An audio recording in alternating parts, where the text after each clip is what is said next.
어느 신학대학 교수가 성탄절을 맞으면서 글을 하나 썼습니다. 설교를 준비하는 입장에서 이런저런 자료를 보다가 그 글을 접하게 됐는데, 아기 예수님의 탄생을 기뻐하는 마음으로 생일 파티한다고 한복을 입고 생일 축하 케이크를 불을 붙이고 케이크 커팅하는 그런 경우를 가끔 보는데 절대 하지 마라. 저희 교회가 했던 일이에요. 제가 가만히 그 글을 읽으면서 이게 맞는 말이다. 처음에는 되게 기분 나빴어요. 저희 교회가 그걸 했으니까. 저는 아무리 기분 나빠도 맞는 말 하면 받아들입니다. 그런 은사가 있어요. 그래서 제가 가만히 읽어보니까 맞는 말이에요. 예수님의 생일이 축하할 일이냐? 그건 경배하고 예배해야 될 일이지, 그게 어떻게 축하받을 일이냐? 우리가 아기로 세상에 태어나는 것은 은혜로 태어나는 거니까, 은혜로 받은 생명 세상에 태어나니까 축하하고 기뻐하고 잔치하는 게 마땅하지만, 예수님이 아기로 세상에 태어나는 문제는 또 다른 문제다. 십자가에서 우리를 위해서, 우리를 죄의 사슬에서 구원하기 위해서, 저주의 사슬에서 건져내기 위해서 죽기 위해 오신 분인데, 그게 어떻게 축하받을 일이냐? 오히려 머리를 조아려서 경배하고 예배해야 마땅하다. 그런 내용이었어요. 읽어보니까 맞더라고요, 이게. 우리가 생각 없이 믿으면 잘한다고 하는 일이 오히려 복음의 길에서, 성경의 가르침의 길에서 벗어날 수 있다는 걸 또 한 번 깨우쳐주는 그런 글이었어요. 그래서 해마다 하던 예수님 생일 케이크 금년에는 없습니다. 케이크도 못 얻어먹냐 그러지 마시고, 그런 뜻에서 안 합니다 이제. 맞는 말이에요. 제가 금년에 크리스마스를 준비하고 또 맞으면서 가장 많이 묵상했던 일종의 어떤 하나의 그 테마는 왜 아기로 오셨지? 하는 거예요. 오늘 본문에 보면 이런 말씀이 있어요. 오늘 다윗의 동네에 너희를 위하여 구주가 나셨으니 곧 그리스도 주시니라. 그 다음 12절에 보면 너희가 가서 강보에 쌓여 구유에 뉘어 있는 아기를 보리니 이것이 너희에게 표적이니라. 아기가 누워있는 게 표적이다. 아기로 이 땅에 태어난 것이 표적이다. 이 말이 안 되는 이야기예요. 어떻게 아기로 태어난 게 표적이 돼요? 세상에 아기가 예수님만 태어나는 게 아닌데, 도대체 이 말은 무슨 뜻일까? 이걸 늘 묵상하면서 나름대로 성경을 찾아보고 주석도 찾아보고 그렇게 시간을 보내는 중에 왜 아기로 태어나셨나? 이건 정말 기독교의 진수 중의 진수고 성경의 가르침의 아주 핵심 중의 핵심이구나. 만약에 예수님이 아기로 태어나지 않고, 우리가 잘 아는 우리 세대는 황금박쥐인데, 세상을 구원하는 존재는 황금박쥐 어디에서 날아왔나 황금박쥐인데, 요즘 아이들은 황금박쥐 모르죠. 뭐 배트맨이 됐든지 뭐 토르가 됐든지 뭐 아이언맨이 됐든지 그렇게 나타나야 이게 우리를 구원할 만한 존재라는 느낌이 팍 오잖아요. 그럼 믿기도 쉽고 그렇잖아요. 그건 누가 안 믿겠어요? 당연히 믿죠. 그런데 아기로 태어나셨다. 근데 와서 하는 일은 우리를 구원하는 일이래. 아니, 숨도 제대로 못 쉬는 아기가, 자기 앞가림도 못하는 아기가 어떻게 세상을 구합니까? 이게 말이 앞뒤가 안 맞는 이야기예요. 그래서 오늘 이 물음에 대해서 제가 굉장히 오랫동안 고민했어요. 이 대림절을 맞으면서 왜 아기로 태어나셨지? 묵상하면서 또 오를 때마다 메모도 해보고 정리도 해보고 이제 그러던 중에 오늘 성탄일이고 성탄주일이고 한 해의 마지막 주일이니까 한 아기가 태어났습니다 라는 주제로 말씀을 나누는 것이 좋겠다 해서 오늘 이 말씀을 함께 나누게 됐습니다. 여러분, 예수님이 아기로 태어난다고 하는 것은 예수님의 선택의 문제가 아니에요. 예수님이 선택한 게 아니고 이미 정해진 길이에요. 이사야라고 하는 선지자가 예수님 탄생하시기 한 700~800년 전에 이 세상을 구원할 메시아가 올 때는 아기로 온대요. 아기로 태어난다는 게 이미 예수님 태어나시기 700~800년 전부터 예언이 되어 있었어요. 그 이사야서 말씀인데 제가 읽어드립니다. 한 아기가 낳고 한 아들을 우리에게 주신 바 되었는데, 그러면서 그분이 오셔서 세상을 구원한대요. 아기가 와서 세상을 구원한다. 이건 예수님이 이 메시아로 구세주로 세상에 오실 때 예수님이 선택한 길이 아니고 이미 성경 말씀에 오래전부터 예언되어 있던 말씀이에요. 그러니까 예수님 입장에서는 이건 정해진 길이에요. 내가 계획한 길이 아니에요. 메시아로 오시는 분이신 예수 그리스도지만 인류를, 세상을 구원하는 길, 사람을 구원하는 길, 믿음의 길, 영생의 길, 구원의 길이라고 하는 것은 내가 계획하고 내가 꿈을 꾸고 내가 노력하고 내가 시도해서 얻어내는 것이 아니다. 메시아의 길을 간다고 하는 것은, 곧 우리로 치면 믿음의 길을 간다고 하는 것은 내가 계획하고 내가 선택하고 내가 판단하고 결정해서 가는 길이 아니라 그냥 주어진 것을 받아들이는 것이다. 믿음의 길이라고 하는 것을 우리가 가면서 우리는 늘 내가 뭔가를 해야 될 것 같고, 특히 교회를 다니는 사람들은 예수님 믿고 예수님 사랑 많이 받았고 구원받았으니까 뭔가 예수님 위해서 내가 뭔가 대단한 일을 해야 될 것 같은 그런 강박관념, 이런 것도 많이 갖고 있고, 그래야 뭔가 구원의 길을 완성할 수 있을 것 같고 내 믿음이 완성될 것 같고 그래서 죽었을 때 천국을 제대로 들어갈 것 같고 하는 그런 두려움과 강박관념을 가지고 우리 믿음 생활을 해요. 그런데 믿음의 길은 그게 아니랍니다. 그냥 하나님이 우리에게 주신 길, 허락하신 길을 좋은 길이든 나쁜 길이든 성공의 길이든 실패의 길이든 그냥 받아들이고 묵묵히 순종하라는 거예요. 그냥 주어진 걸 그냥 받아들이는 거예요. 내 삶의 처지가 어떻든, 내 삶이 어떤 상황 속에 있든, 어떤 조건 가운데 있든 내 삶의 자리가 어디든지 따지지 말고 하나님이 나에게 주신 길, 하나님이 나에게 주신 삶, 하나님이 나에게 허락하신 삶의 그 자리에서 하나님을 믿는 믿음의 사람으로 순종하며 그냥 살아가라는 거예요. 그러면 어떻게 됩니까? 이사야가 그 한 아기가 세상에 난다는 말씀을 하면서 그 성경 구절이 어떻게 끝을 맺느냐 하면, 한 아이가 세상에 오셔가지고 그의 나라를 굳게 세우고 지금 이후로 영원히 정의와 공의로 그것을 보존하실 것이라. 그러면서 마지막 구절이 아주 핵심 구절이에요. 만군의 여호와의 열심히 이 일을 이루시리라. 누가 이룬다고요? 하나님이 이룬대요. 아기로 태어난 예수가 메시아 일을 이루는 것이 아니고, 아기로 태어난 예수는 내가 메시아인지도 모르고 태어난 거예요. 신학자들이 지금도 고민하고 연구하는 주제가 뭐냐면, 언제 예수님이 내가 메시아라는 것을 깨달았을까? 메시아의 자의식을 언제부터 가졌을까? 철이 들어서일까? 세례받을 때일까? 십자가에 죽을 때일까?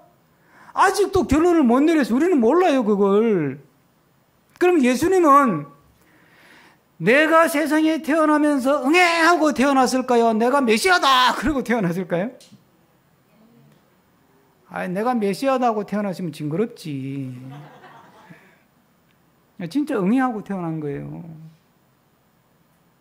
그냥 예수님은 메시아로서 내가 메시아다라는 자의식을 가진 것이 아니라 그냥 인류를 구원하고 세상을 구원하고 우리를 죄에서 해방시키고 저주의 사슬에서 건져내는 그 메시아의 역할을 감당하기 위해서 이 땅에 오시는데, 그냥 아기의 모습으로 가는 게 길이에요. 정해진 길이요. 그러니까 그걸 받아들이고 그냥 오시는 거예요. 그러면 그 일은 누가 성취합니까? 하나님이 하시는 거예요. 믿음은 내 노력으로 이어가는 게 아니라는 거예요. 내 노력한다고 되는 일도 아니라는 거예요. 그냥 지금 여러분이 어떤 환경, 어떤 처지, 어떤 삶의 자리, 환경 가운데 있는지 다 다르잖아요. 예? 어떤 사람은 편안한 가운데 있고 어떤 사람은 죽고 싶고 미칠 것 같고, 예? 그렇죠? 속이 막 타고 어떤 사람은 기뻐 날뛰고. 자, 어떤 처지 상황 가운데 있든 그 자리에 있는 그 모습 속에서 그냥 하나님을 바라보며 믿음으로 그 시간을 견뎌내는 거예요. 예? 그래서 믿음의 길이라는 것은 굉장히 깊은 길이기도 하고 때로는 굉장히 막 원통한 길이기도 하고 그래요. 그래서 찬송가에 그런 게 있잖아요. 예? 순풍이 오기도 하고 폭풍이 오기도 한다고. 예? 산길을 걷기도 하고 평탄한 길을 걷기도 한다고. 그러나 하나님과 함께 믿음으로 가는 그 길은 언제나 기쁨의 길이고 감사의 길이고 행복한 길이고 즐거움의 길이고 또 담대함의 길이 되는 줄로 믿습니다. 사실 예수님이 오실 때 좀 더 설득력 있게 메시아로 다 오시려면 진짜 그냥 배트맨처럼 오시는 게 제일 좋은데, 근데 그렇게 안 오시고 아무 힘도 없는 아기로 오는 거예요. 이 지구상의 생명체 중에서 태어나서 바로 자기 밥벌이를 못하는 생명체는 없어요. 인간을 빼고는. 이 발달 이론이라는 교육학에서 발달 이론이라는 걸 공부해 보면 이게 아주 신기한 이야기예요. 식물, 동물 할 것 없이 인간을 빼고 다 세상에 딱 태어나는 순간부터 지 앞가름을 다 해요. 저는 어릴 때 부산에서 변두리에 살았기 때문에 염소가 태어나는 것도 보고 소가 태어나는 것도 봤어요. 이 송아지를요 이렇게 잡아 당기거든요. 사람이 확 잡은 거 당기면 툭 하고 떨어져요. 우리는 담 넘어 저렇게 보는데 툭 하면 떨어져요. 빗덩이 같은 게 그냥 툭 하고 떨어져요. 그럼 떨어지자마자 푸덕푸덕 하면서 그러고는 탁 일었어요. 그리고 바로 그때부터 걸어요. 인간은 하나부터 10까지 부모가 도와줘야 돼. 숨 쉬는 거 제대로 못 쉰다니까요. 그러니까 그냥 숨 막히지 않게 하려고 부모가 이렇게 눕혔다가 저렇게 눕혔다가 도와줘야 된다니까. 예? 하나부터 10까지 자기를 지킬 힘이 없어요.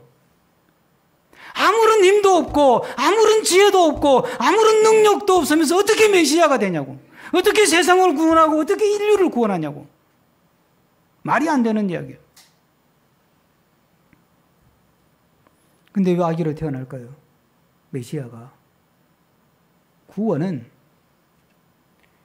사람의 힘으로 얻어낼 수 있는 게 아니라는 거예요. 내가 좀 배웠다고, 내가 좀 가졌다고, 내가 좀 힘이 있다고, 내가 좀 힘이 세다고 그것으로 사람을 구원할 수 있는 게 아니라는 것을 철저하게 깨달으라는 거예요. 우리가 성탄을 맞으면서 아, 그렇구나. 인간이 대단하고 위대한 존재지만 사람은 사람을 구원할 수 없구나. 이걸 철저하게 깨달아라는 이야기예요. 사람은 참 대단하잖아요. 예? 사람이 대단할 수밖에 없죠. 성경의 가르침을 보면 사람이 하나님을 닮았으니까. 하나님이 만들었는데 그것도 하나님하고 좀 이렇게 다르게 만든 게 아니라 모양은 하나님하고 비교할 수가 없지만 그 내용을 가만히 보면 인간의 내용물은 하나님을 닮았다 이렇게 돼 있어요. 하나님이 형상을 따라서 만들었거든. 그러니까 이 내용적으로는 이 사람은 하나님을 많이 닮은 거예요. 그러니까 막 창의력도 있고 상상력도 뛰어나고 그걸 잘 사용하면 대단한 창작가가 되는 거예요. 요즘 뭐 크리에이터가 유행인데 대단한 크리에이터가 되는 거예요. 그러니까 이 인간이라는 존재가 우리라는 존재가 하나님을 닮았기 때문에 인간은 굉장히 대단해요. 그래서 과학기술을 이만큼 발달시켰잖아요. 그런데 여러분 가만히 생각해 보세요. 과학기술이 발달해서 우리에게 좋은 게 뭐예요? 제가 제 나름대로 책을 읽고 생각을 해보니까 딱 4가지더만. 일단은 과학기술이 고도로 발달하고 나니까 일단 좋은 게 사는 게 편리해. 저희 어릴 때는 텔레비전 채널 바꾸려면 아랫목에 누웠다가 일어나가지고, 일어나진 않지, 기어가가지고 손으로 채널을 돌렸잖아요. 근데 이제는 리모컨으로 그냥 탁 바뀌잖아요. 리모컨 손가락도 움직이는 거 싫으면 어떻게 해요? 진이야, 9번 떨어져. 그럼 바꿔. 과학기술이 발달하니까 굉장히 편리해졌어요. 그 다음 또 하나 좋은 게 뭐냐면 세상이 너무 화려해요. LED 등이 나와가지고 전기도 많이 안 먹는 게 그냥 세상이 휘황찬란해졌어요. 예? 도시에 그냥 마천루가 그냥 뭐 초고층 빌딩들이 그냥 하늘을 찌르듯이 올라가고 세상이 얼마나 화려해졌어요. 그리고 또 하나 좋은 게 막 과학기술이 발달하니까 재밌는 걸 너무 많이 만들어내는 거야. 애들이 게임에 그냥 막 중독이 될 정도잖아. 예? 그리고 또 과학기술이 발달하다 보니까 막 생산성이 높아져가지고 굉장히 풍요로워진 거예요. 자, 그러니까 편리해지고 화려해지고 재밌어지고 풍요로워졌어요. 이거는 인간의 대단한 능력이에요. 그런데 인간은 어때요? 인간이 달라졌어요? 인간은 달라지지 않았어요. 과학기술이 발달해가지고 고도의 무기를 만들어 놓으니까 그것 가지고 하는 짓이 전쟁하는 거야. 예? 과학기술이 발달해가지고 막 살기 좋은 세상을 만들어 놓으니까 그때부터 인간이 극도로 이기적으로 바뀌는 거야. 자기밖에 몰라요. 무한 경쟁 체제에 들어가 버렸어요. 같은 회사에서 같은 책상에서 마주보고 앉아있는 동료도 동료가 아니고 적이고 원수야. 죄를 밟아야 내가 승진하는 거야. 같은 교실에서 공부하는 아이들이 친구가 아니에요. 말이 친구지 그냥. 예? 노트도 안 보여주고 연습장조차도 안 보여주고 책에 밑줄 쳐놓은 거 안 보여줘. 예? 내 비기가 노출되니까. 과학기술이 발달할수록 세상은 더 악해지는 거예요. 착각하지 마세요. 편리해지고 화려해지고 재밌어지고 풍요로워졌다고 인간이 더 착해진 게 아니에요. 인간은 더 악해졌어요. 단적으로 봅시다. 여러분들 단기 선교나 뭐 여행으로 동남아나 남미나 아프리카나 이렇게 기백에서 가면 우리보다 못 사는 나라 아이들이나 사람들이 순박합니까? 우리가 순박합니까? 그 사람들이 순박하잖아요. 우리는 약을 때로 약하죠. 맞죠? 인정하기 싫어도 속으로는 인정이 되죠. 여러분, 과학기술의 발달이 사람을 변화시키지 못합니다. 과학기술의 발달에 인간을 구원하지 못합니다. 사람 안에는 사람을 살릴 힘이 없습니다. 아기 예수로 태어나신 메시아 예수님처럼 우리는 우리 스스로를 살리지 못합니다. 우리 스스로를 바꿀 수 없고 구원할 수 없고 우리 스스로를 해방시킬 수 없습니다.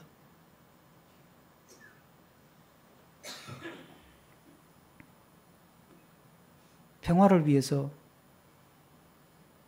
핵을 개발해서 핵 억지력으로 평화를 지킨다고 그런 명분으로 핵을 개발하지만 결국은 그 핵으로 사람을 대량 살살합니다. 이게 인간입니다. 그런데 이 악의로운 예수가 사람에게 평화를 준답니다. 무슨 말입니까? 우리를 구원하고 살리고 우리에게 진정한 평화를 주고 진정한 행복을 주는 것은 인간의 힘에서 나오는 것이 아니라 하나님이 주시는 은혜로 되는 줄로 믿으시기를 바랍니다. 그래서 우리는 그저 주님의 은혜를 구하며 살아야 될 존재라는 거예요. 예? 지금 무탈하게 별탈 없이 여유있게 넉넉하게 행복하게 재미있게 풍족하게 잘 산다고 방심하지 마세요. 그거요?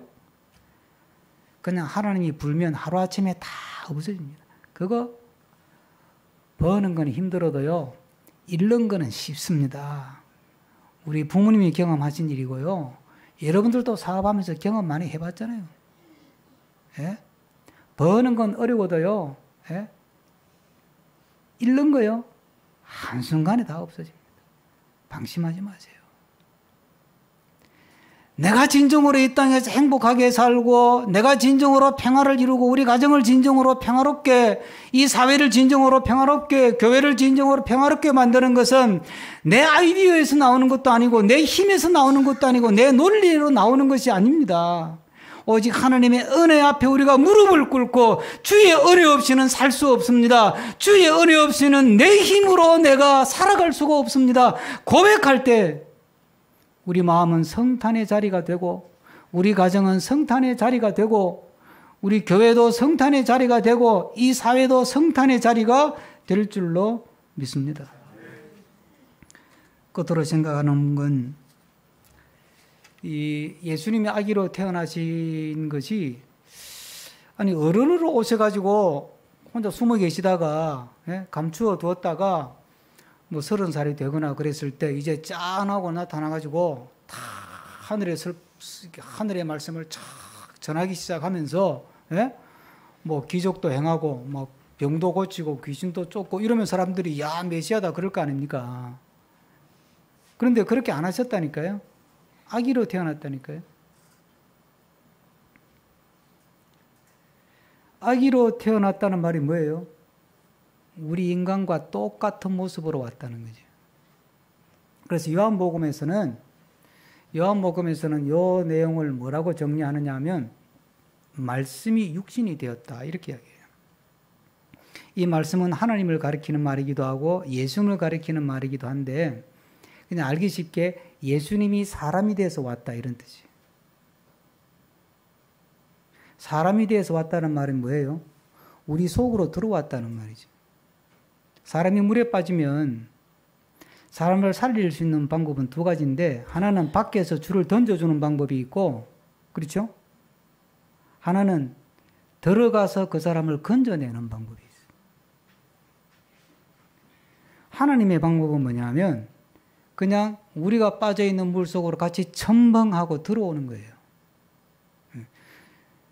조금 신학적으로 표현하면 하나님이신 예수님이 우리 역사 속으로 들어오고 우리 시간 속으로 들어오고 우리의 삶 속으로 들어오고 우리의 상황 속으로 들어왔다는 이야기예요. 이 역사가 병들어 있고 사회가 병들어 있고 가정이 끼어져 나가고 있고 부부간에 갈등이 많고 부모 자식 간에 서로 원수가 된 이 세상 속으로 이 가정 속으로 부부관계 속으로 부모 자녀 관계 속으로 우리나라도 마찬가지잖아요. 여야 진보 뭐 보수 이 갈등과 분쟁과 다툼과 원망 속으로 우리 역사 속으로 삶의 자리 속으로 들어오시는 게 이게 성탄인 거예요. 그러니까 하나님을 멀리서 찾지 말라는 거예요. 하나님 어디 계세요? 저 하늘에? 그러면 아직도 하나님을 우상 섬기듯이 섬기는 거예요. 귀신 섬기듯이. 하나님이 저 하늘에 있다고 생각하는 거는. 귀신은요, 내 안에 들어오면 내가 미쳐버려요. 그래서 귀신이 들려버리는 거예요. 그렇죠? 안 그래요? 맞죠? 귀신은 내 안에 들어오면 내가 미쳐버려요. 그래서 귀신같이 되어버려요. 그런데 예수님이 내 안에 들어오면 미치지 않아요. 정상이 돼요.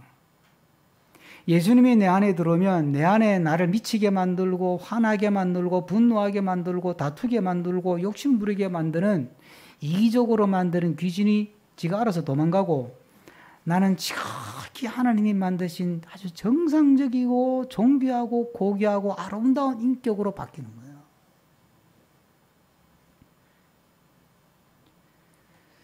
우리 역사 속으로 우리의 삶 속으로 들어오는 게 성탄이라니까요. 네. 들어와서 뭘 하시냐? 우리 같이 사시는 거지. 그래서 마태복음에는 예수님 이름이 또 하나 있어요. 예수님 이름이 뭐냐면 임마누엘. 그래서 임마누엘이란 말은 하나님이 우리와 같이 있다 이런 뜻이잖아요. 그러니까 예수님이 우리 역사 속으로 우리의 가정 속으로 우리 시간 속으로 들어오셔가지고 뭘 하시냐? 우리하고 같이 사는 거예요. 같이 울고 같이 웃고 같이 밥 먹고 같이 자고 같이 공부하고 같이 일하고. 이걸 깨닫는 사람은 이 성탄의 신비함을 아는 사람들은 주님과 동행하면서 힘들면 힘드는 대로 또 힘이 안 들면 안 드는 대로 늘 주님과 동행하면서 감사하고 기뻐하며 즐거워하며 행복하며 그렇게 평화롭게 살아갈 수 있지만 이걸 깨닫지 못하는 사람들은 주님이 내 안에 계심에도 불구하고 주님과 결별된 상태에서 살아가는 거예요. 그리고 기껏해가 이제 주일날 교회 와가지고 예배 드리면서 아, 주님이 내 안에 계신다 그랬지. 그리고 다시 확인하고 막 은혜 받아가지고 눈물 흘리고 그리고 예배당 갈 때도 주님은 예배당 안에 또 모셔다 두고 자기는 혼자 가는 거야. 누구 모습이에요? 저와 우리 모두의 모습 아니에요? 주님이 이 땅에 오신 것은 우리 역사 속으로 우리의 삶 속으로 가정 안으로 내 마음 속으로 오신 것인 줄로 깨달으시길 바랍니다. 지금도 주님이 여러분 마음속에 함께 하심을 믿으시길 바랍니다. 여러분의 가정 가운데 함께 하심을 믿으시길 바랍니다. 우리 민족의 역사 속에 함께 하심을 믿으시기 바랍니다. 제가 가급적 정치 이야기 안 하는데 제가 정치 얘기를 하려고 하는 게 아니라 우리나라 돌아가는 판을 보면 희망이 없어요. 야당은 야당대로 확신범이고 여당은 여당대로 확신범이야. 맞죠? 국민들도 똑같아. 야당을 추종하는 사람은 야당을 추종하는 대로 확신범이야. 확신범이라는 말이 중요한 거예요. 난 말 안 듣는다는 얘기예요. 여당은 여당을 추종하는 사람들은 그대로 또 확신범이야. 그럼 둘 사이는 뭐만 있어요? 싸움밖에 없어요. 상대방 이야기 귀를 기울이려고 하지 않아요. 그럼 결국은 나라가 쪼개지는 거예요. 인간은 누구도 절대적일 수 없습니다. 여당이 절대적으로 옳을 수 없고 야당이 절대적으로 옳을 수 없습니다. 인간은 유한한 존재입니다. 인간은 불완전한 존재입니다. 알잖아요, 우리가. 그런데 왜 내 이념만은 절대적이라고 주장합니까? 내가 아는 것이 왜 절대적이라고 주장하냐고. 이러면 나라가 희망이 없다니까요. 제가 지금 정치를 얘기하는 게 아니라요. 그렇기 때문에 사람에게는 희망이 없다는 거예요. 뭐 여당이든 야당이든 뭐. 사람에게 무슨 희망이 있습니까? 정치하는 사람들이 진짜 나라와 민족을 위해서 정치할까요? 그럼 국회의원 배지 내놓고 정치하라 그래보자 하나? 안 하지. 당 대표 자리에 내놓고 정치하라 그러면 그 사람이 정치할까요? 안 해요. 그럼 뭘 위해서 정치해요, 그 사람들? 결국은 자기 자리를 놓고 정치하는 거 아니에요. 그게 인간의 본래의 모습이에요. 그 사람들이 나빴어요, 간에. 여러분들이 정치해도 똑같은 현상이 나타나는 거예요. 제가 정치해도 그런 사람이 될 거예요. 왜? 저도 똑같은 인간이니까. 그러니까 인간은 그냥 주어진 시대에 그때그때 그 쓰임에 맞게 쓰임 받는 것일 뿐이고 그렇다고 나라가 망하고 성공하고 그런 게 아니에요. 역사를 주관하시는 분은 하나님이신 줄로 믿으시길 바랍니다. 그러니까 정말 주님이 내 안에 오셔서 나와 함께 하시는 분이다. 이 믿음 하나 가지고 비록 주어진 삶이 찬바람 부는 삶일지라도 그늘진 삶일지라도 주님이 나와 함께 계신다 이 소망 가지고 내 속에 들어와서 내 손을 잡아주시는 분도 주님이시고 내 아픔을 알아주시는 분도 주님이시고 살 길을 열어주시는 분도 주님이시다. 이 믿음을 가지고 살아가는 우리가 되기를 축복합니다. 그래서 성탄을 아는 사람은 결국은 삶의 그늘진 곳을 성탄의 자리로 만드는 거예요. 어떤 목사님이 미국에서 목회를 잘 하시다가 아무리 생각해도 이게 이 제도교회는 이게 구조적으로 여러 가지 한계가 있어서 이건 아닌 것 같다 싶어가지고 이민교회 한 300~400명 교회면 우리나라로 치면 3~4천 명 교회 다니면 마찬가지인데 그 사표를 냈어요. 그리고 한국에 들어와가지고 뭘 하는 줄 아세요? 3,000원짜리 찌개를 파는 식당을 해요. 김치찌개. 김치찌개 3,000원짜리 먹을 정도의 사람은 직장이 없는 사람들이나 직장을 구하지 못한 청년들은 이런 사람들이겠죠. 그래서 그런 사람들이 많은 중계종, 상계동 그쪽 지역으로 그쪽에 어떤 그런 동네를 하나 찾았대. 거기다가 김치찌개 3,000원짜리 식당을 열어서 밥은 무한 리필. 지금 3년째인가 4년째 하고 있는데요. 누가 물었어요. 인터뷰를 하면서. 목사님 이거 돈벌이도 안 되고 힘들 텐데 어떻게 이걸 감당하셔요? 그랬더니 하시는 이야기가 어떤 젊은이가 그냥 아무 힘도 없이 식당을 찾아와서 3,000원짜리 김치찌개를 하나 먹었대요.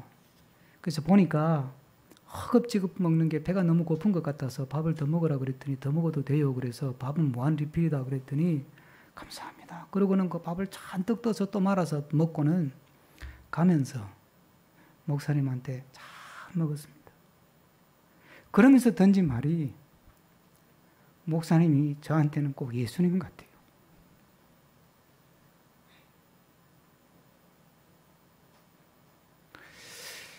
제가 그 글을 읽고 제가 부끄러웠어요.